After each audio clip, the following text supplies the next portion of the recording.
Thursday of the first week of Advent. A reading from the book of the prophet Isaiah. On that day they will sing this song in the land of Judah. A strong city have we. He sets up walls and ramparts to protect us. Open up the gates to let in a nation that is just, one that keeps faith. A nation of firm purpose you keep in peace, for its trust in you. Trust in the Lord forever, for the Lord is an eternal rock. He humbles those in high places, and the lofty city he brings down. He tumbles it to the ground, levels it with the dust. It is trampled underfoot by the needy, by the footsteps of the poor. The word of the Lord. The responsorial psalm. The response is, "Blessed is he who comes in the name of the Lord. Give thanks to the Lord, for he is good, for his mercy endures forever. It is better to take refuge in the Lord than to trust in man. It is better to take refuge in the Lord than to trust in princes. Blessed is he who comes in the name of the Lord. Open to me the gates of justice. I will enter them and give thanks to the Lord. This gate is the Lord's, the just shall enter it. I will give thanks to you, for you have answered me and have been my Savior. Blessed is he who comes in the name of the Lord." A reading from the Holy Gospel according to Matthew. Jesus said to his disciples, "Not everyone who says to me, 'Lord, Lord,' will enter the kingdom of heaven, but only the one who does the will of my Father in heaven. Everyone who listens to these words of mine and acts on them will be like a wise man who built his house on rock. The rain fell, the floods came, and the winds blew and buffeted the house, but it did not collapse. It had been set solidly on rock. And everyone who listens to these words of mine but does not act on them will be like a fool who built his house on sand. The rain fell, the floods came, and the winds blew and buffeted the house, and it collapsed and was completely ruined." The Gospel of the Lord.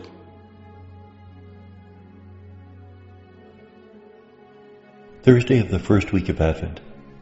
The first reading comes from the book of the prophet Isaiah, chapter 26, verses 1 to 6. Like yesterday's passage, this one comes from chapters 24 to 27 of Isaiah, which probably was written a bit later. It was a section that was added to the prophet Isaiah, and we know that because whereas Isaiah's prophecies against the pagan peoples are very specific, against Moab, against Babylon, against Assyria, against Egypt, this is more universal in tone. We hear about how God will set up a strong city. He will protect us, a nation that is just, that keeps faith. So what is the stronghold that protects us? Is it that physical place, Jerusalem, that is surrounded by strong walls? Or is it our faith, which will make us a fortress that cannot be defeated? And actually both are true, as we hear in the Gospel, Matthew 7, 21 and 24 to 27. The one who believes in Jesus and lives his words will be like the person who builds his house on solid ground, where the one who doesn't will be like the one who builds his house on sand. When the rain and the winds come, the house will be destroyed. That if we hold on to Jesus with our heart, we live a life of firm faith, then when the times of crisis come, and they always come because life is filled with difficulties, then we'll be able to hold on. But if we don't have that firm faith, then whatever crisis comes into our life, we will be lost.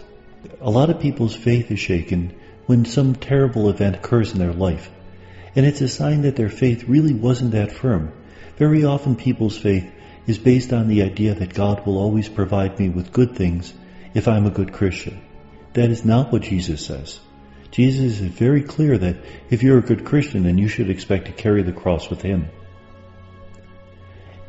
At the same time, at the end of the first reading, we hear that it's God who can reverse the fate of those who are downtrodden. God lifts up the lowly. He brings down the mighty. God is in charge, and therefore the fortress that we have is not even our faith.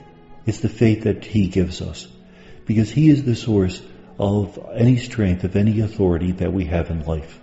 We have to keep remembering that, because in the spiritual life we often think that our actions, that the proper prayer, the proper way of fasting will cause us to progress in the spiritual life. And it does in fact allow us to progress in the spiritual life, but the progress is caused by God and not by us. We simply respond to the grace that God is already giving us. We're not in charge. God is. And may God bless us.